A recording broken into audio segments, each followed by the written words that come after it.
విద్యార్థులు లేరు, ప్రతిపక్షము కాదు, జస్ట్ ఒక పార్టీ. కానీ ఏవేవో మిరాకిల్స్ చేయాలని కలలు అవి నెరవేరుతాయా? 2019లో పోటీకి సై అంటున్న జనసేన బలమేంటి, ప్లాన్ ఏంటి? కార్పొరేట్ స్టైల్ క్యాడర్ ఎన్నికల్లో నిలబడుతుందా? జనంలోకి వెళ్లకుండా సోషల్ మీడియా ప్రచారం ఎంత మాత్రం కలిసి వస్తుంది? లీడర్ ఇమేజ్ తో క్యాడర్ నెట్టుకు రాగలదా? క్యాడర్ ను పవన్ ఒక్కరే లీడ్ చేయగలుగుతారా? ఒక అనలిటికల్ స్టోరీ మీకోసం. తెలంగాణ విషయానికొస్తే పవన్ చేతిలో ఆయుధం లేదు. టీఆర్ఎస్ సహా మిగతా పార్టీలను ఎదుర్కోగలిగే క్యాడరు లేదు. వచ్చే 2 ఏళ్లలోనే అది సమకూరుతుందంటే నమ్మే పరిస్థితి కూడా లేదు. అయితే ఏపీ విషయంలో మాత్రం పవన్ చేతిలో ఉన్న తిరుగులేని అస్త్రం స్పెషల్ స్టేటస్. దీన్ని అటు టీడీపీ ఇటు బీజేపీ ఎప్పుడో ముగిసిన అధ్యాయాలంటూ ఫుల్ స్టాప్ పెట్టేశాయి. అయితే స్పెషల్ స్టేటస్ అనేది సాధించి తీరుతామని, పోరాడతామని జనసేన ఘంటాపదంగా చెబుతూ వస్తోంది. కానీ ఇప్పుడున్న పరిస్థితుల్లో అది ఎంతమాత్రం సాధ్యమనేది ప్రశ్నే. అయితే ఎన్నికలప్పుడు కేంద్రాన్ని మరోసారి నిలదీసేందుకు జనసేనకు ఈ అస్త్రం ఉపయోగపడుతుంది.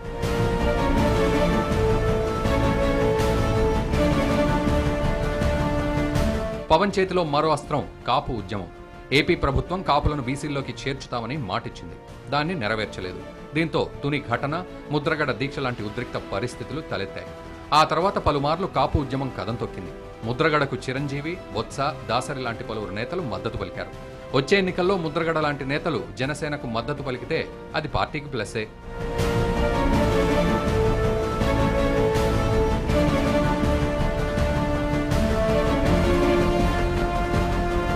ఇక్కడ మరో ట్విస్ట్ కూడా ఉందనేది పొలిటికల్ అనలిస్టుల వాదన. ప్రస్తుతం ఏపీలో అధికారంలో ఉన్న టీడీపీ, బీజేపీలు వచ్చే ఎన్నికల్లో సింగిల్ గా వెళ్తాయా లేక పొత్తుతో ఉంటాయా? ఒకవేళ పొత్తుతో వెళ్తే పవన్ కు మరో అస్త్రం దొరికినట్లే.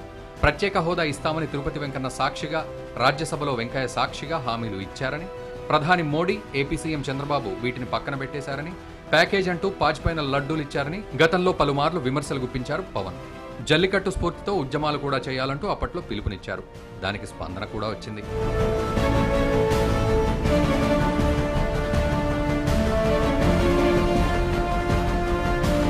వచ్చే ఎన్నికల్లో టీడీపీతో పొత్తు లేకుండా బీజేపీ గనక ఒంటరిగా వెళ్తే మళ్లీ 2014లో లాగా పవన్ ను వెంట తీసుకునే పరిస్థితి లేదు. మరి విడివిడిగా ఎన్నికలకు వెళ్తే ఆయా పార్టీల పరిస్థితి ఏంటి? అయితే ట్విట్టర్, ఫేస్బుక్లు మూడొచ్చినప్పుడు ఓ బహిరంగ సభ, వీటితోనే పవన్ కళ్యాణ్ కాలం వెళ్లదీస్తున్నారని, మాస్ ఫాలోయింగ్ ఉన్న నాయకుడిగా జనంలోకి దూసుకెళ్లడం లేదనే వాదన ఉంది. పాదయాత్రలు చేయాలని తనకు ఉందని, కానీ పరిస్థితులు అనుకూలంగా లేవంటున్న పవన్ 2019లోపు చేతులు కట్టుకుని కూర్చుంటే మాత్రం ఫలితాలు తారుమారనేది రాజకీయ విశ్లేషకుల వాదన.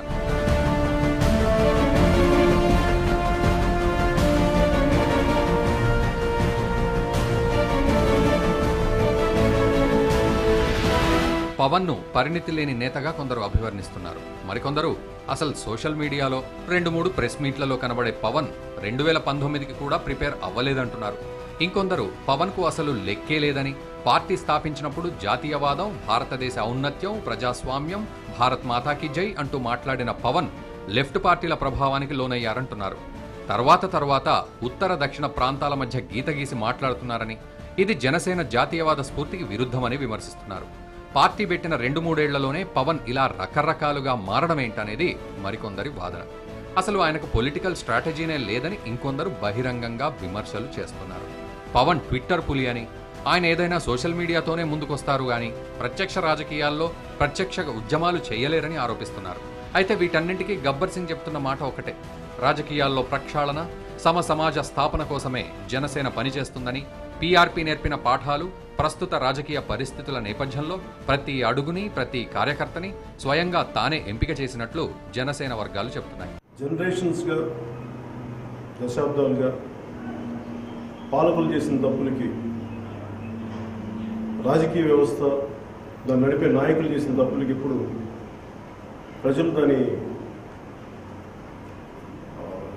ప్రజల ఇబ్బంది చూసి, ప్రజలు నష్టపోవడం చూసి, ప్రజారాజ్యం పార్టీ పెట్టినప్పుడు దాంట్లో కష్ట నష్టాలని చూసిన వాళ్ళు, దాంట్లో ఏమేమి తప్పులు జరిగినాయి, లేదంటే ఎందుకు మనం అనుకున్న లక్ష్యాన్ని చేరలేకపోయాం, ప్రజలకు ఎందుకు సేవ చేయలేకపోయాం, వీటన్నిటి వల్ల నాకు ఒక బలమైన పౌర సమాజం కావాలి. తప్పులు జరుగుతున్నప్పుడు రాజకీయ వ్యవస్థ కానీ, రాజకీయ పార్టీలు కానీ కొన్ని తప్పులు జరుగుతున్న, ప్రజలకు నష్టం కలిగించే చర్యలు జరుగుతున్నప్పుడు, తప్పులు జరుగుతున్నప్పుడు దాన్ని ఖండించడానికి లాలూచి పడకుండా ఒక సమస్యని ఉన్నట్టుగా మాట్లాడగలిగే ఒక వ్యక్తిత్వం ఉన్న వ్యక్తులు రాజకీయాలకు రావాల్సిన అవసరం. ప్రతి జిల్లా నుంచి కొన్ని వేల మంది దాన్ని అప్లై చేయటం, దాన్ని ఇప్పుడు దాకా 9 జిల్లాల పైన అయినాయి. వీటి ముఖ్య ఉద్దేశం ఏంటంటే ఎంతసేపు రాజకీయ వ్యవస్థ అంటే ఉన్న ఎమ్మెల్యేలు లేదంటే ఆల్రెడీ ఎస్టాబ్లిష్డ్ వ్యక్తులకే అవకాశాలు ఉన్నాయి, కొత్త వాళ్ళకి రావట్లేదు, అంటే వాళ్ళ గొంతు వినిపించట్లేదు. అలాంటి వాళ్ళ ముందుకు రావాలంటే ఏం చేయాలని చాలా సంవత్సరాల ఆలోచన, దీన్ని ఎంత ప్రాక్టికల్గా తీసుకెళ్ళగలం, అక్కడ తీసుకెళ్తే ముందుకు వస్తారా లేదా అనేది వీటన్నిటిని ఆలోచించుకొని ఈ ఒక ఎక్స్పెరిమెంట్గా చేసి చూద్దాం. ఒక మ్యాక్సిమం దెబ్బతింటాం, ఒక రాకపోతే మనకి వచ్చే నష్టమే ఉండదు. కానీ జరిగితే మటుకు సమాజానికి దేశానికి చాలా మంచిదని సదుద్దేశంతో దీన్ని ముందుకు తీసుకెళ్ళడం జరిగింది. పవన్ కు ఉన్న ఇమేజ్ కారణంగా ఆయన పబ్లిక్ లోకి వచ్చి పోరాటం కొన్ని సమస్యలు సృష్టిస్తుందని, కానీ అవసరం అయినప్పుడు మాత్రం పవన్ జనంలోకి వెళ్లి గళం వినిపించేందుకు ఏమాత్రం వెనుకాడరని వాదిస్తున్నారు.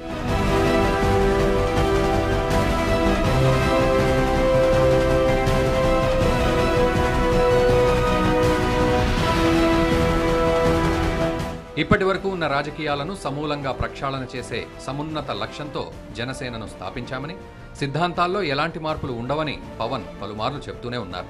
అయితే ఈ కొత్త తరహా క్యాడర్ ఎంపికపైన కొందరు ఆసక్తిగా మాట్లాడుకుంటున్నారు. మొన్న హార్వర్డ్ యూనివర్సిటీని పవన్ సందర్శించినప్పుడు అక్కడ అంతర్జాతీయ రాజకీయాల వ్యూహకర్త స్టీవ్ జార్డింగ్ను కలిశారు. ఆ తర్వాత నుంచే జనసేన క్యాడర్ను కార్పొరేట్ తరహాలో ఎంపిక చేసే ప్రక్రియను వేగవంతం చేశారు. దీన్ని బట్టి పవన్ 2019కి సరికొత్త ఎత్తుగడలతోనే ఎన్నికల రణరంగానికి సిద్ధమవుతున్నారనేది పరిశీలకుల అభిప్రాయం.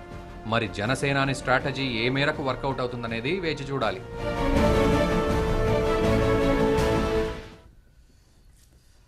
అది సరికొత్త ఎత్తుగడలతో 2019 ఎన్నికల్లోకి రాబోతున్నట్టుగా ఇప్పటివరకైతే ఒక అంచనా ప్రస్తుతం మనకు కనబడుతోంది. క్యాడర్ ని సమాయత్తం చేసే ప్రయత్నాలు కూడా జనసేన చేస్తోంది. ధర్మశ్రీ గారు, వైసీపీ ఇప్పుడున్న పరిస్థితుల్లో గతంలో చూస్తే 18 స్థానాల ఉప ఎన్నికల సమయంలో కావచ్చు, రాజశేఖర రెడ్డి మరణం తర్వాత పరిణామాలు కావచ్చు, వైఎస్ జగన్మోహన్ రెడ్డి అధికారంలోకి రావడం ఖాయమన్న ఒక స్పష్టమైన సంకేతాలు అప్పుడు కనబడ్డాయి. కానీ 2014లో అది రిఫ్లెక్ట్ కాలేదు. దానికి పవన్ కళ్యాణ్ ఫ్యాక్టర్ ఒక అంశం అనేది మీరు ఒప్పుకున్నారు, మీరు కూడా చెప్పారు. అయితే ఇప్పుడు 2019కి మళ్ళీ పవన్ కళ్యాణ్ రూపంలోనే వైసీపీకి ఒక గండం ఎదురు కాబోతోందా? అది పవన్ కళ్యాణ్కి అధికారం ఇచ్చే విధంగానా, లేక టీడీపీని అధికారంలో కొనసాగించే విధంగానా అనే ఒక చర్చ నడుస్తోంది. ఆ రోజు మాకు గండమేమో కానండి, ఈ రోజైతే మేము పవన్ కళ్యాణ్కి ఒక రకంగా దండమే పెట్టాలి. కారణం ఏంటంటే ఆ రోజు టీడీపీతో మెర్జ్ అయ్యి ఆయన ట్రావెల్ చేశారు కాబట్టి టీడీపీకి అనుకూలమైంది. ఈ రోజు ఆయన ఇండివిజువల్గా చేశారనుకోండి, ఓట్ బ్యాంక్ ఎవరికి పోతుంది? పవన్ కళ్యాణ్ తాలూకు ఓట్ బ్యాంక్ కాస్త 2%, 3% ఎంత అయితే ఉందో ఆ పర్సెంటేజ్ అంతా కూడా మళ్ళీ పవన్ కళ్యాణ్ కదా వస్తుంది, అక్కడ పడదు కదా. అంటే ఆటోమేటిక్గా అక్కడ డ్యామేజ్ అవుతుంది కదా. అందుకని ఏంటంటే అది మాకేదో పవన్ కళ్యాణ్ తాలూకు ఇది దీనివల్ల మాకు నష్టమేం కాదండి. 80% టీడీపీకి కష్టమేమో కానీ మాకు నష్టం అయితే కాదు. 80% మేము స్పష్టంగా ఈరోజు తెలుగుదేశం చేస్తున్నటువంటి ఆగడాలు కానీ, అన్యాయాలు కానీ, అకృత్యాలు కానీ, భూదందాలు కానీ ఇవన్నీ కూడా మాకు పరిపూర్ణంగా మేము ప్రజల పక్షాన్ని నిత్యం పోరాటం చేస్తున్నాం. ఏ ఒక్కరోజు కూడా మేమేదో ఏదో ఇక్కడ పడుకోవాలనో లేకపోతే ఒక ఆమె ఉందామని లేదు. ఎప్పుడు శ్రమిస్తూనే ఉన్నాం, ఎప్పుడు విశ్రమిస్తూనే ఉన్నాం. ఇలాంటి పరిస్థితిలో 100% కూడా ఏంటంటే టీడీపీ చేస్తున్నటువంటి అకృత్యాలే మాకు నిజంగా ఆయుధాలయ్యి ఆ టీడీపీ చేస్తున్నటువంటి మీద జరుగుతున్నటువంటి ఏవైతే ఉన్నాయో అవన్నీ కూడా అస్త్రాలుగా మారి వాళ్ళ వస్త్రాలు ఓడదీసే కార్యక్రమం వస్తుంది. కాబట్టి పవన్ కళ్యాణ్ అనేది మేము అది సీరియస్గా తీసుకోం. అది ఏంటంటే ఇప్పుడు అదొక రాజకీయ పక్షం అండి, అది పాలకపక్షం. ఇప్పుడే మీరు అన్నారు అది పాలకపక్షం కాదు, ఇది మీరు పవన్ కళ్యాణ్ విషయాన్ని పెద్ద సీరియస్ గా తీసుకోమంటున్నారు. పవన్ కళ్యాణ్ ఎప్పుడైతే ముఖ్యంగా వైజాగ్ లో సాగరహారం నిర్వహించాలి అని పిలుపును ఇచ్చిన తర్వాత వైజాగ్ లో మనం కూడా జల్లికట్టు తరహా పోరాటం చేయాలన్న వెంటనే జగన్ గారు సడన్ గా పరిగెత్తుకుంటూ అప్పటికప్పుడు వెళ్లారు. అది పవన్ కళ్యాణ్ ఎఫెక్ట్ అనేది తప్పుడు విధానం. పవన్ కళ్యాణ్ కూడా వస్తే బాగుంటుందని మేము ఆహ్వానించాం, మేము అనుకున్నాం. యాక్చువల్గా ఆయన రాలేదు కానివ్వండి. యాక్చువల్గా కొంతమంది అక్కడ జనసేన తాలూకు వాళ్ళు, అలాగే కొంతమంది కమ్యూనిస్టులు అందరూ కూడా మాకు సహకరించారు రియల్ గా. అంచేత సపోర్ట్ చేయమని కూడా చెప్పాడు. క్లియర్గా మళ్ళీ అనుకూలంగా ఆయన కూడా మంచి నిర్ణయం తీసుకున్నారని కూడా చెప్పారు పవన్ కళ్యాణ్. అందుకని అది మేము తప్పుగా భావించలేదు. నిజంగా పవన్ కళ్యాణ్ క్రెడిట్ వచ్చేస్తుంది కాబట్టి ఆతృతగా చేసినటువంటి విధానం కాదు. ఆ రోజు ఏంటంటే క్లియర్గా January 26 అనుకుంటా ఆ రోజు ఆ కార్యక్రమంలో మనకి ఇలాంటి మూమెంట్లో ఒక శాంతియుతమైనటువంటి మార్గంలో ఎక్కడ వాయిస్ కూడా అనిపించకూడదని కొవ్వొత్తుల ప్రదర్శనతో మనం చేస్తే ఒక రకమైనటువంటి నిరసన గాంధీ మార్గంలో వెళ్తున్నట్టు ఉంటుందని మా నాయకుడు పిలిపించి చేసిన దాన్ని చాలా రద్దంతం చేశారనమాట పాలకపక్షం. అంచేత ఈ రోజు ఏంటంటే పవన్ కళ్యాణ్ మీరు అంటారండి, పవన్ కళ్యాణ్ కాదు ఇంకో పార్టీ రావచ్చు, ఇంకో పార్టీలు ఏ పార్టీలు వస్తే ఈ రోజు ప్రధాన ప్రతిపక్షంగా ఉన్నటువంటి దాన్ని చూసుకొని మేము ఏంటంటే జస్ట్ బార్డర్లోకి వచ్చాం, ఆర్డర్ లేకుండా అనుకోవచ్చు. కానీ ఈ రోజు ఉన్నటువంటి సిచ్యువేషన్ అయితే మాత్రం 100% వైసీపీకి అనుకూలంగా తప్పనిసరిగా తీసుకున్నా. నేను కళ్యాణ్ గారు మొదటి నుంచి కూడా ప్రత్యేక హోదా అంశము, ఉద్దానం కిడ్నీ బాధితుల సమస్య, అగ్రిగోల్డ్ బాధితులు, ఇక దానికంటే ముందు ఇంకొక అంశం కూడా మీరు లేవనెత్తారు, నార్త్ ఇండియా సౌత్ ఇండియా అనే ఒక అంశము. ఇవన్నీ కూడా ఏ అంశం తీసుకున్నప్పటికీ కూడా ప్రశ్నించే పార్టీ జనసేన నుంచి వస్తున్న ప్రశ్నలో అంత పస ఉండట్లేదు అన్నది ఒక విమర్శ. సద్విమర్శగా తీసుకుంటారా లేకపోతే నిజంగా సీరియస్ గా తీసుకుంటారో తెలియదు, కానీ అందులో ఉన్న ఆ పస లేకపోవడం వల్లనే కార్యాచరణలో అది సఫలం కావట్లేదు అనేది. ప్రత్యేక హోదా కోసం పోరాడండి అన్నారు, నిలబడి పోరాడట్లేదు కదా పవన్ కళ్యాణ్ అని ప్రశ్నించే పరిస్థితి కూడా వచ్చింది. 60 పైచిలుకు మంది ఎమ్మెల్యేలు ఉండి అసెంబ్లీలో ప్రజాధనంతో సెంట్రల్ ఏసీల్లో కూర్చొని ప్రజాధనాన్ని శాలరీల కింద తీసుకున్నటువంటి ప్రధాన ప్రతిపక్షం ఉన్నప్పుడు ప్రశ్నిస్తామని చెప్పి సంసిగ్ధత లేనటువంటి పార్టీ వచ్చి ప్రతిరోజు ప్రశ్నించాలంటంలోనే ప్రతిపక్షం యొక్క తేట తెల్లమైనటువంటి వైఫల్యం కనబడుతున్నది. జంతర్ మంతర్లో ఒక్కసారి జగన్మోహన్ రెడ్డి గారు స్పెషల్ స్టేటస్ గురించి ధర్నా కూర్చోవడం, ఒక్కసారి కూడా పవన్ కళ్యాణ్ గారు కూర్చోలేదు. 3 సభలు మేము పెడితే మూడో సభ పెట్టడానికి ముందు జంతర్ మంతర్ దగ్గర జగన్మోహన్ రెడ్డి గారు కూర్చుంటే అరుణ్ జైట్లీ గారు వచ్చారండి. జంతర్ మంతర్ దగ్గర జగన్మోహన్ రెడ్డి గారు కూర్చోవడం వల్ల అరుణ్ జైట్లీ గారు వచ్చారా? బస్సుల విషయంలో, బస్సులో యాక్సిడెంట్ల విషయంలో ఈ నెల కలెక్టర్ తో గొడవ పడడం వల్ల దానికి ఏమన్నా సంస్థాగతంగా ఏమన్నా ప్రజలకు ₹1 ఒరిగిందా? ఇవాళ దాకా జగన్మోహన్ రెడ్డి గారు పడ్డటువంటి ఆరాటం వల్ల ప్రజలకు ఒరిగింది ఏంటి? ప్రధాన ప్రతిపక్షం పాలక పక్షానికి జనసేన వల్ల బరాబర్ 2,23,000 కోట్లు చట్టబద్ధత లేనటువంటి ప్యాకేజీని ప్రకటించబడింది బీజేపీ పార్టీ వల్ల. డెవల్యూషన్ ఆఫ్ ఫండ్స్ కింద నార్త్ సౌత్ బరాబర్ ఖచ్చితంగా డేట్ ముందండి. 8వ తారీఖు మా సభ, 7వ తారీఖు రాత్రి పెట్టాల్సిన అవసరం ఉంది. 7వ తారీఖు అర్ధరాత్రి పెడతారు సభ. 8వ తారీఖు మా సభ అయితే 7వ తారీఖు రాత్రి ప్రెస్ మీట్ పెడతారు. డేట్లతో సహా చెప్తున్నా. మీకు ఇక్కడ పవన్ కళ్యాణ్ చేస్తున్నారు, ఇంకోటి చేస్తున్నారని ఆ జోలికి వెళ్ళను కానండి. ఆమరణ నిరాహార దీక్ష చేస్తే ప్రత్యేక హోదా కోసం ప్రాణాలు పణంగా పెట్టి ఆమరణ నిరాహార దీక్ష భగ్నం చేసినటువంటి పరిస్థితి మంగళగిరి ప్రత్యేక హోదా. అలాగే ఏంటంటే మేము జిల్లాల వారీగా పోరాటం చేస్తున్నాం, ప్రాంతాల వారీగా పోరాటం చేస్తున్నాం, రాష్ట్ర వ్యాప్తంగా పోరాటం చేస్తున్నాం. పోరాటం అనేది ఏంటంటే ప్రతిపక్షం తాలూకా ప్రధానమైన బాధ్యత. ఎందుకంటే ప్రజలు వచ్చి అక్కడ ఏ ప్రభుత్వం లేరు, ఎట్టి పరిస్థితుల్లో కూడా పోరాటం ఆగదు. పోరాటం 100% కూడా పవన్ కళ్యాణ్ పార్టీ వల్ల వచ్చే ఎన్నికల్లో వైఎస్ఆర్సీపీ ఉండదన్న సింపుల్ లాజిక్ సార్. వచ్చే వేగం బట్టి ఉంటది, పార్టీ సైజు బట్టి కాదు. అరచేంత ఉలకొచ్చి భూమిని కొడితే దద్దరిల్లిపోతుంది సార్. మనం చెప్పుకోవాల్సిన సామెతలు కాదు. వాళ్ళకంటూ ఓటు బ్యాంక్ కోల్పోతే టీడీపీకి, వాళ్ళకున్న ట్రెడిషనల్ ఓటు బ్యాంకు ఒకవేళ మన జనసేన ఇండివిజువల్ పార్టిసిపేట్ చేస్తే కోల్పోతే 1,27,00,000 పైచీలకు వచ్చిన జగన్మోహన్ రెడ్డి గారు ఓటు షేర్లో జనసేన ఓటు షేర్ ఉండదండి. అప్పుడు మరి వైఎస్ఆర్సీపీ దెబ్బతిందండి. దెబ్బతింటం అంటే జరిగితే 2 పార్టీలు దెబ్బతింటాయి సార్. టీడీపీకి దెబ్బతిని ఏళ్ళ ఓట్లు ఏళ్ళ దగ్గర ఎట్ట ఉండిపోతాయండి. వాళ్ళకి వేసిన ఓట్లలో కూడా మేము ఆ రోజు సంస్థాగతంగా నిర్మాణం లేదు, పార్టిసిపేట్ చేయలేదు కాబట్టి ఎలాగ మా పవన్ కళ్యాణ్ రాలేదు కదా, మనం టీడీపీకి వేయకూడదు ఏదో కొలపరని అంశంతో వైసీపీకి వేద్దామని కొట్టిన వాళ్ళు ఉంటారు. ఓట్లు మీరు సీరియస్ అంశం ఒకటి లేవనెత్తారు కాబట్టి ఒక అంశాల వారీగా పోరాటం చేయడంలో ఎవరు ముందున్నారు అనే అంశమే వస్తే గనక ప్రత్యేక హోదా అనేది ఎప్పుడైతే మీరు నంబర్ చెప్పారు 8వ తారీఖు మా సభ అయితే 7వ తారీఖు ఉందంటే 7వ తారీఖు నాడే ప్రెస్ మీట్ పెట్టి ప్రత్యేక ప్యాకేజ్ ప్రకటించారు. పవన్ కళ్యాణ్ వల్లనే అయింది అనేది. ఇప్పుడు ఎలా ఉంటుందంటే ఒక ఇష్యూ మీద డిస్కషన్స్ జరుగుతూ ఉంటాయి.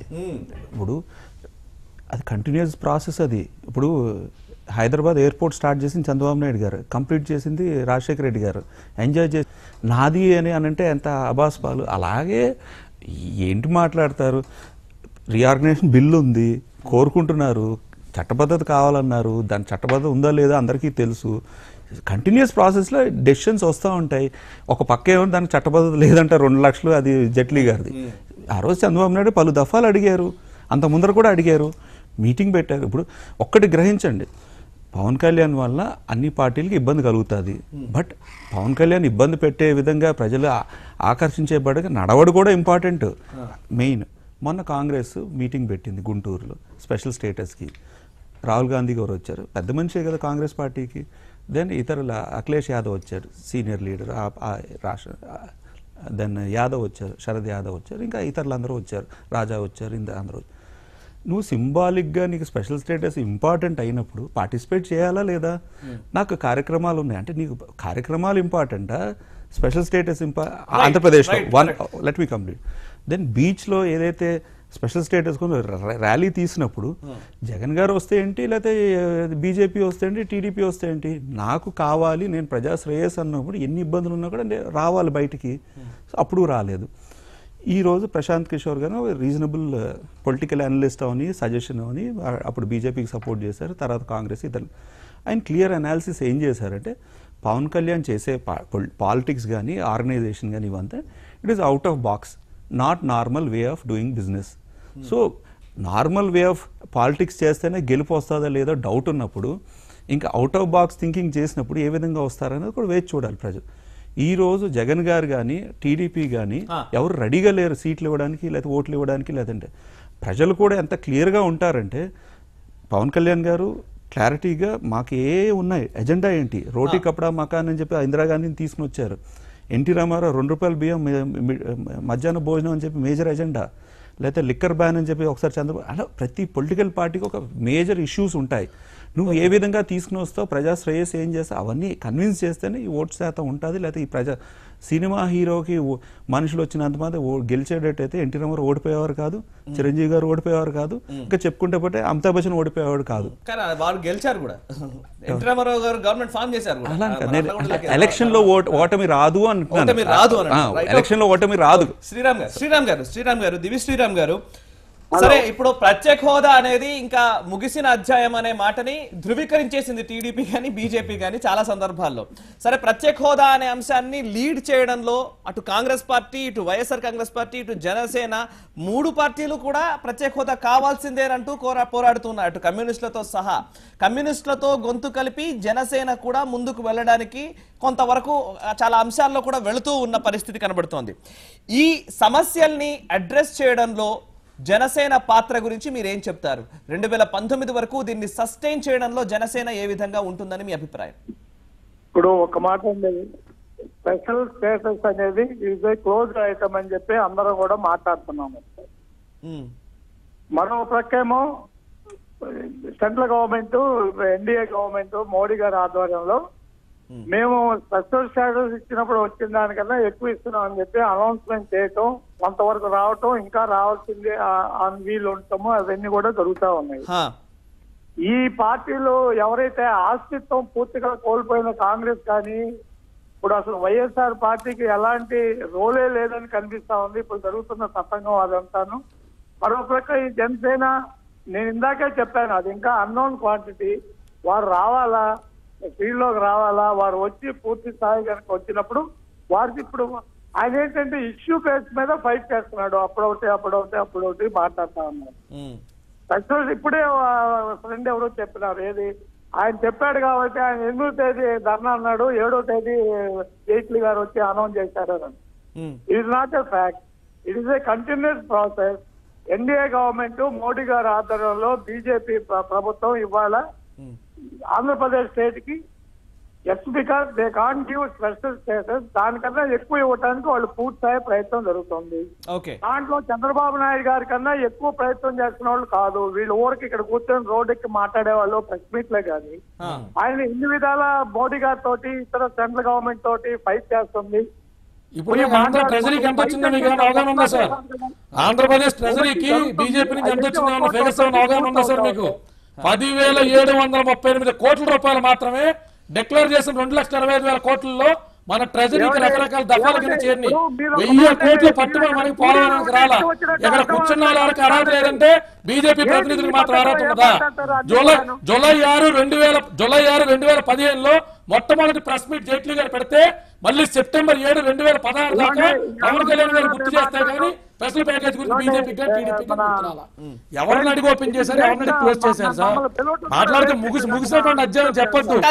కూర్చున్న వాళ్ళు ఎవరికి అర్హత లేదు మాట్లాడడానికి. ఏమీ రాలేదని చెప్తున్నారు. రావడం కోసం తేవడం కోసం మీ పోరాటం ఏంటి సార్? మేము చాలా సార్లు సుస్పష్టంగా చెప్పాం. 1 కాదు 2 కాదు 3 కాదు, మేము చాలా సార్లు సుస్పష్టంగా చెప్పాం. మాదంటూ సొంత మీడియా లేకపోవడం వల్ల మేము పెట్టిన ప్రెస్ మీట్ లో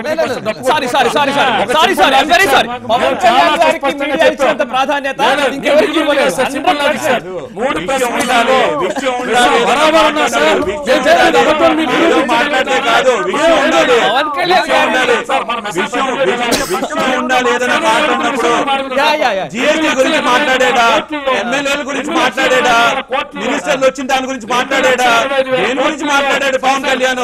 ఏది మాట్లాడుతున్నాడు చెప్పండి? ఎమ్మెల్యేలు మారి మినిస్టర్ల గురించి మాట్లాడాడా? ఎందుకు మాట్లాడలేదు? ఏం మాట్లాడలేదు? ఏదో ఇష్యూ మాట్లాడితే కాదు కదా. వచ్చిన సొమ్ము ఎంత బీజేపీ శ్వేతపత్రం రిలీజ్ అది ఎన్ని అనుకున్న ప్రెస్ మీట్ల వల్ల ట్విట్టర్ల వల్ల ప్రజా సమస్య మనిషికి ఒక మాధ్యమాన్ని ఇచ్చుకుంటారు సార్. పూర్వం పాంప్లెట్లు ఇచ్చేవారు, పూర్వం తెరలు గొడ్డలు పెట్టి పాంప్లెట్లు ఇచ్చేవారు. ఎంచుకున్న మాధ్యమం ఏదైనా ఎంతమందికి రీచ్ అవుతుంది? ఎంతమందికి రీచ్ అవుతుంది? ఎవరికి తెలుస్తుంది? ప్రజల గురించి మీరు ఎంత పోరాటం చేశారు? పోరాటాన్ని మీరు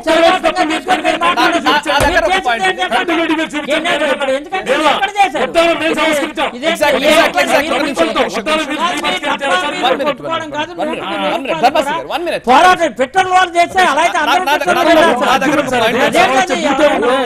నా దగ్గర ఒక పాయింట్ ఉంది. ఇప్పుడు సమస్యల గురించి ప్రస్తావించడం అనేది, సమస్యల గురించి మాట్లాడడం అనేది, ఆవేదన వ్యక్తం చేయడం అనేది ప్రతి ఒక్కరూ చేస్తున్న అంశమే. దట్స్ వాట్ నేను అనేది కూడా. విశ్లేషకుడికి నాయకుడికి డిఫరెన్స్ ఉంటుంది.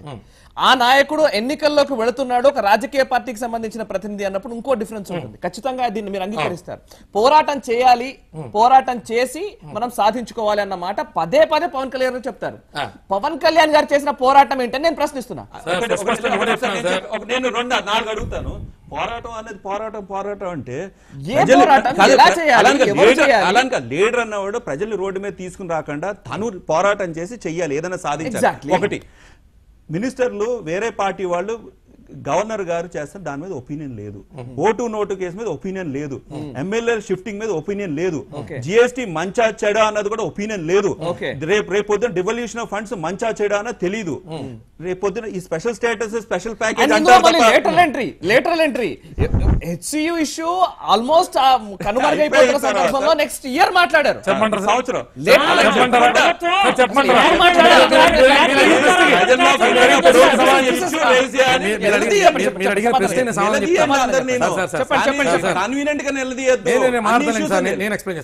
ఇప్పుడు తండ్రి దగ్గర నుంచి రెడీమేడ్ కేడర్ ని పుణుకుపుచ్చుకున్నటువంటి జగన్మోహన్ రెడ్డి గారు, మామ దగ్గర నుంచి రెడీమేడ్ పదవి పుణుకుపుచ్చుకున్నట్టు చంద్రబాబు నాయుడు గారు పార్టీలు ఈ పర్టికులర్ టైంలలో నిర్మించారని చెప్పుకుంటే అవివేకంగా ఉంటుంది సార్. పార్టీ పెట్టినటువంటి పార్టీ నేను చెప్తాను సార్ బైపోల్స్ లో 18 నుంచి 15 సీట్లు నేను చెప్పేది మరి మీరు అనాలి. తప్పండి కౌంటర్ నేను చెప్తే మీరు మాట్లాడలేదు. 18 సినిమా సార్, ఎన్ని వేస్ట్ సార్. 18 నుంచి పిఆర్పి బరాబర్ పిఆర్పి మాదొద్దు మీదొద్దు 2 మంది చూద్దాం. సార్ మీరు అడిగిన ప్రశ్న సమాధానం చెప్తా సార్. అయ్యో ప్రశ్న సమాధానం చెప్పనట్లా జనసేనకి పిఆర్పి సంబంధం లేదు. పవన్ కళ్యాణ్ క్లియర్ గా చెప్పారు, నాకు జనసేనకి సంబంధం లేదు.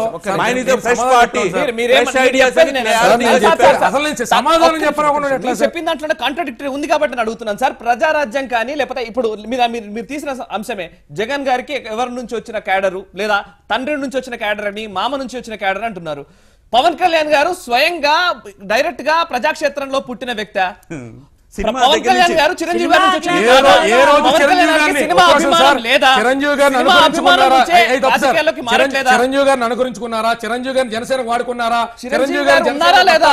చిరంజీవి గారు ఉన్నారా లేదా? ఆ ఫ్యాక్టర్ లేదా? అసలు మెగా ఫ్యామిలీలో చిరంజీవి గారిని అతి తక్కువగా వాడుకున్న వ్యక్తి బరాబర్ చిరంజీవి గారు మహారాజీ కథానాయకుడు. సినిమా చిరంజీవి గారు మహారాజీ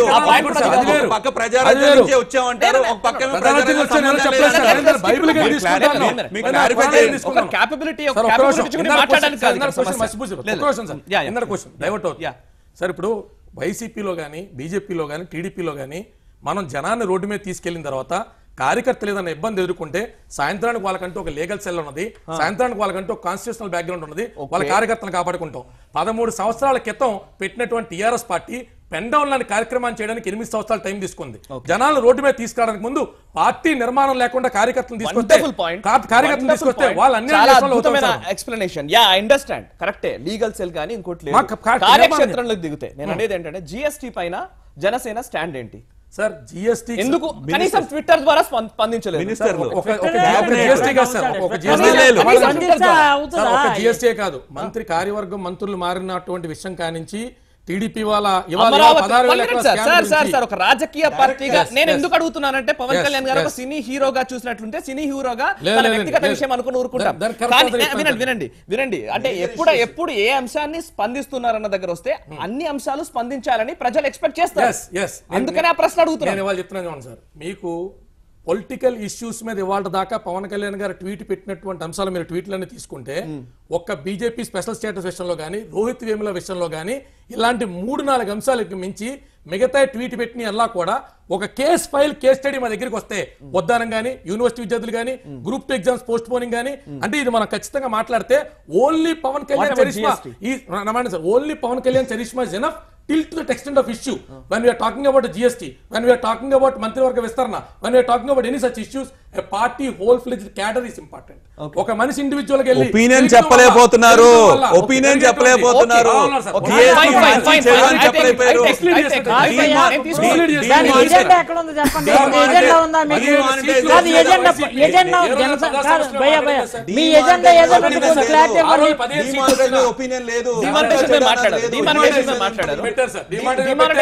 క్యూ లైన్ల గురించి స్పందించారు.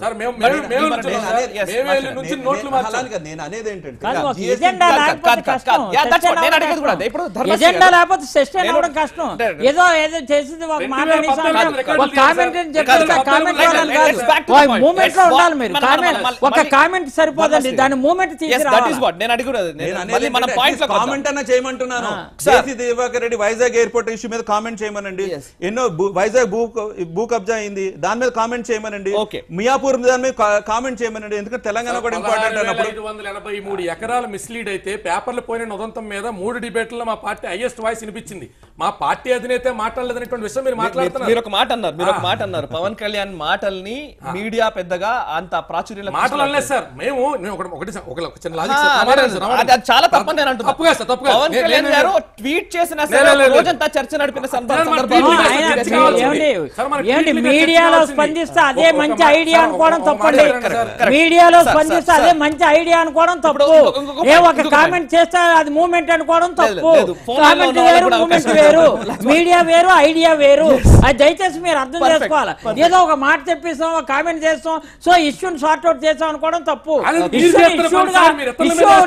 ఇష్యూ లైవ్ లో ఉంచాలి, ఇష్యూ లైవ్ లో ఉండాలి, అది ప్రజల్లో తీసుకెళ్ళాలి. అది కరెక్ట్. ఒక్క నిమిషం పవన్ కళ్యాణ్ గారు రేస్ చేసిన అంశమే south India north India. Very sorry, south India north India అనే మాటనే ఎక్కువగా ఆయన రైజ్ చేస్తున్నారు ఈ మధ్య. We love our motherland అంటూనే unless you understand the agony and pain of south we will make you understand అంటున్నారు. అంటే మా బాధల్ని మా కష్టాల్ని మీరు గనక గుర్తించకపోతే మిమ్మల్ని అర్థం చేసుకునే విధంగా మేము మాట్లాడతాం. డివిజివ్ పాలిటిక్స్, ఈ దేశాన్ని 2 ముక్కలుగా చూస్తున్న పరిస్థితి, ద్రవిడియన్ కల్చర్ని పట్టించుకోవట్లేదు, ఇటువంటి మాటలు రేస్ చేశారు. సో ఇక్కడ 2 అధికార పార్టీల నాయకులు ఉన్నారు.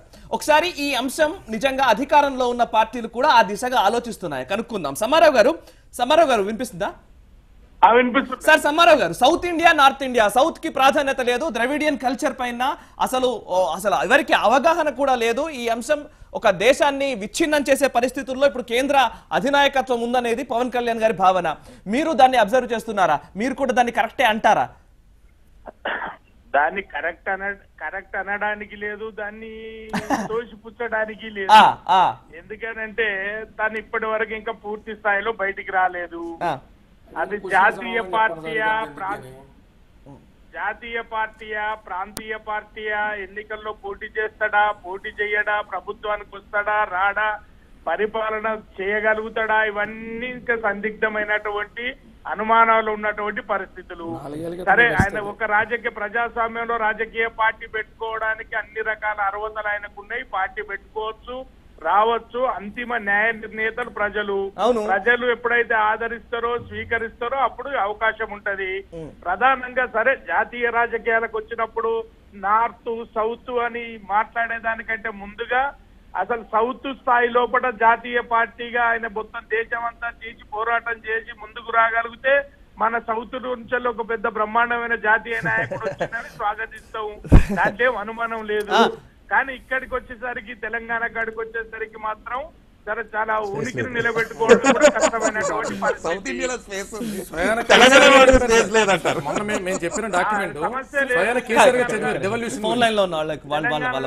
లేదు. ఎస్ సార్ శ్రీరామ్ దివిశ్రీరామ్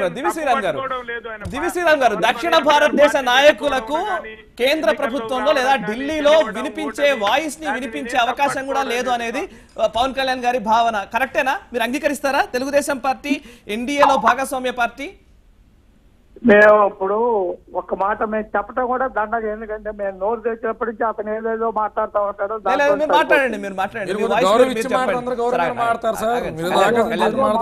అతను ఇదిగో ఇట్లా మాట్లాడితే ఏమి గౌరవించి మాట్లాడాలి సార్. ఏదో ఒకలో ఎక్కలా తీసేసి అక్కడ కూర్చున్న వాళ్ళు ఎవరికి మాట్లాడడానికి అర్హత లేదని పదాలు ఎలా వాడతారు? మనం పాయింట్ లో పాయింట్ చెప్పాలి. శ్రీరామ్ గారు కమ్ టు ద పాయింట్. ఇప్పుడు ఒక మాట అండి, ఇది భారతదేశం ఇవాళ ఒక గవర్నమెంట్ ఆఫ్ ఇండియా రన్ అవుతా ఉంది. దీంట్లో కూడా మేము చాలా సార్లు తెలుగుదేశం పార్టీ కూడా చాలా క్లియర్ గా చెప్పడం జరిగింది. ఓకే, దీంట్లో ఎలాంటి నార్త్ సౌత్ అనే భేదాలు ఉండకూడదని మేము చెప్తున్నాము. ఓకే, ఈ మొన్న కూడా ఎవరో ఈ టీటీడీ కూడా సౌత్ ఇండియా అదే నార్త్ ఇండియన్ తీసుకొచ్చేసారని దాని ఒక అన్నెసరీ కాంట్రవర్సీ తీసుకొచ్చారు టీటీడీ ఈవోగా. సో అయితే మీరు దేశం అంతా ఒకటే, సౌత్ నార్త్ అనే ఫీలింగ్ ఎక్కడా కనిపించట్లేదని మీరు అంటారు, రైట్? లేదండి, కానీ doesn't mean that we don't మన రాష్ట్రాన్ని పెంచుకోవాలా, మన రాష్ట్రానికి బాగా సదుపాయాలు రావాలని చెప్పుకోవడంలో తప్పులేదు కదా. మనం భిన్నత్వంలో ఏకత్వం కింద మనం మాట్లాడుకుంటున్నాము. ఒక్కళ్ళు వచ్చి ఏదో north south what they studied about that, దాని గురించి ఏం మాట్లాడారు? ఊరికే ఏదో ఒక మాట, ఏదో ఒక ఇష్యూ.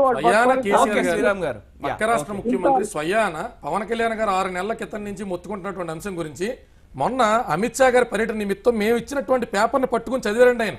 డెవల్యూషన్ ఆఫ్ ఫండ్స్ అనేటువంటిది ₹1 ప్రతి రాష్ట్రం నుంచి వెళ్తుంటే సౌత్ కి తిరిగి ₹1 ఎన్ని పైసలు వెనక్కి వస్తున్నాయి, రాష్ట్రాలకు ఎన్ని పైసలు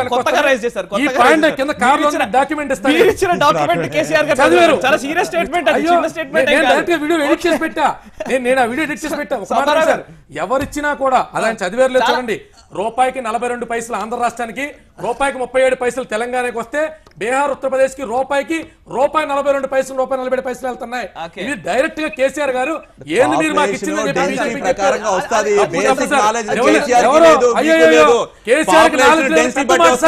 డెవల్యూషన్ అంటే ఎలా సార్? ఇది మా దగ్గర నుంచి ₹1 తీసుకుని మన తలా నలుగురు దగ్గర నుంచి ₹4 తీసుకుని బిజినెస్ పరంగా ఉంటది. అందుకనే కదా జీఎస్టీ ఇంప్లిమెంట్ చేశారు. అందుకనే బిజినెస్ కూడా తెలుసుకోండి, ఎకనామిక్స్ తెలుసుకోండి, బడ్జెట్ ఎలా ఉంటుందో తెలుసుకోండి, బడ్జెట్ తెలుసుకోండి, ఏ విధంగా డిస్ట్రిబ్యూట్ చేస్తారో. మన నుంచి వెళ్ళేటువంటి ఆదాయం అంతా తిరిగి మనకు వచ్చే సంక్షేమ పథకాల రూపంలో ఆదాయం అంతా డిఫెన్స్ ఖర్చు పెట్టేది ఎవరి మీద ఏమంటారు? డిఫెన్స్ ఖర్చు పెట్టేది ఎవరి మీద ఏమంటారు? డెవల్యూషన్ ఫార్ములా ఎక్కడ కూర్చుని నోట్లు ఎక్కడదామా? అలా కట్టే 82 పైసలు మనకు రావాలి. 41 పైసలు ఎక్కడి నుంచి వచ్చింది సార్? డెవల్యూషన్ ఫార్ములా ఎక్కడ కూర్చుని నోట్లు తీసుకోండి సార్. గాడ్కిల్ ముఖర్జీ ఫార్ములా కానీ తీసుకోండి. ఒక్క నిమిషం అండి. మీరు డెవల్యూషన్ ఆఫ్ ఫండ్స్ లేకపోతే రాష్ట్రాలకు రావాల్సిన వాటా రావట్లేదు, ట్యాక్సులు మన దగ్గర నుంచి తీసుకుంటారు, మనకు వాటా రావట్లేదు. అందరి దగ్గర తీసుకుంటారు, మనకు రావాల్సింది. ఒక్కసారి సౌత్ ఇండియాలో ఉన్న అభివృద్ధిని నార్త్ ఇండియాలో భలే మాడుతున్నారు. ఇండివిజువల్ రాష్ట్రాలు తీసుకునేటువంటి నిర్ణయాలు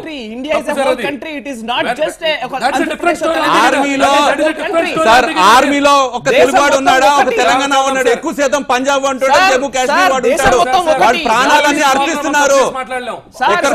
బీహార్ నుంచి సెంట్రల్ స్టేట్ రిలేషన్స్ లో నవాడండి sir, simple logic. Central state relations లో a state development is not directly connected to to the Sir. Funds allocated by centre but at the same Sir, time they are defence కి ఏం సంగతి sir చెప్పండి. నేను ఒకటి చెప్పానండి చెప్తాను వినండి. కాశ్మీర్ కి అన్ని రాష్ట్రాల కంటే ఎక్కువ నిధులు వస్తుంది. వెళ్తాయి బికాస్ అక్కడ సమస్య ఉంది. ఆ సమస్య వద్దంటారా కాశ్మీర్ బార్డర్ అది సార్ నేను 10 గుడ్లు తింటా నాకు కండ్లు వచ్చినాయి కదా అని చెప్పి Border- border చాలా తప్పది.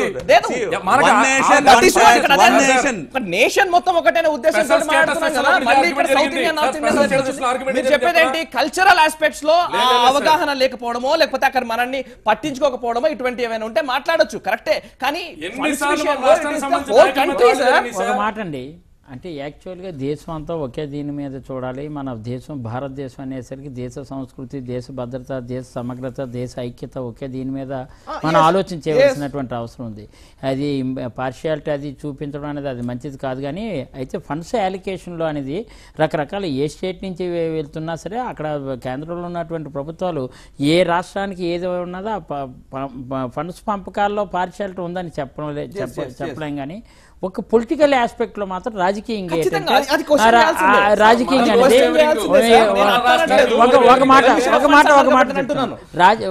పొలిటికల్ ఆస్పెక్ట్ లో మాత్రం కొంత సౌత్ ఇండియాని నిర్లక్ష్యానికి కొంత గురవుతుందనే మాట మాత్రం వాస్తవం. ఇది ఇప్పటి నుంచి కాదు, సనాతనం నుంచి ఉంది. ఇప్పుడు ఆల్ పార్టీస్ ఆ రోజుల్లో కాంగ్రెస్ ఉంది, ఒక నీలం సంజీవ్ రెడ్డి, పివి నరసింహరావు లాంటి వాళ్ళు ఎవరో సెంట్రల్కి వెళ్ళి ఎన్టీ రామారావు గారు వచ్చిన తర్వాత పెరిగి కొంత అలా కనిపించింది. కానీ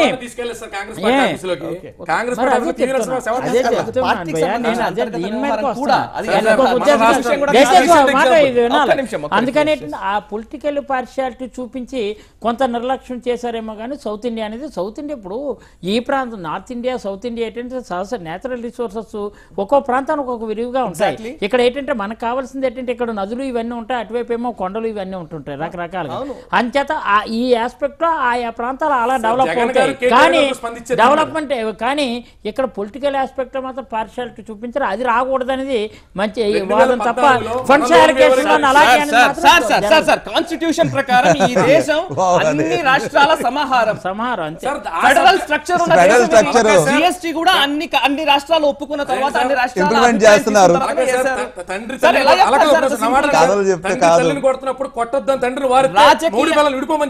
రాజకీయ స్ట్రాటజీ ఉంటే పొలిటికల్ స్ట్రాటజీ చేసే విధంగా ఉండకూడదు. This is what the point.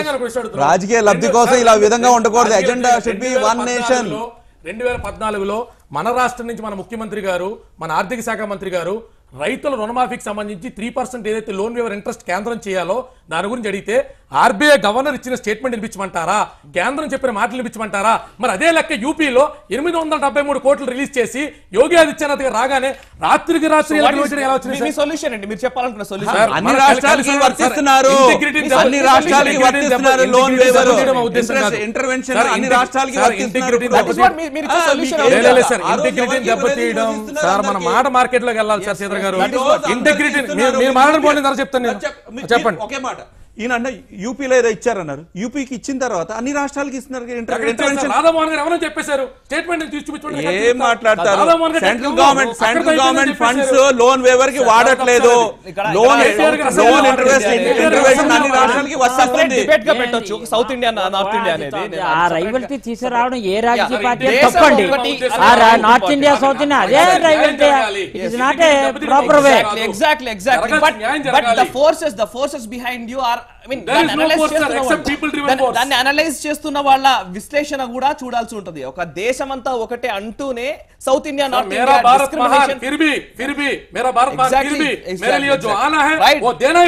Thank you very much నిజంగా మీ అందరి అభిప్రాయాలు మాతో పంచుకున్నందుకు. పవన్ కళ్యాణ్ గారి ఫ్యాక్టర్ విషయంలో పవన్ కళ్యాణ్ గారు 2019లో ఏ విధమైన పెర్ఫార్మెన్స్ ఇవ్వబోతున్నారు? పెర్ఫార్మెన్స్ అని సినిమాలకు చెప్పే మాటను నేను వాడుతున్నాను అనుకోవద్దు ప్లీజ్. ఎందుకంటే ఎలక్షన్స్ లో ఆ పర్ఫార్మెన్స్ ఏ విధంగా ఉంటుంది అనేది ఖచ్చితంగా అనలైజ్ చేయాలి అనంటే ఇప్పటికిప్పుడు పవన్ కళ్యాణ్ కి సంబంధించిన అంశం ఖచ్చితంగా యూత్ లో చాలా సీరియస్ గానే ఉంది.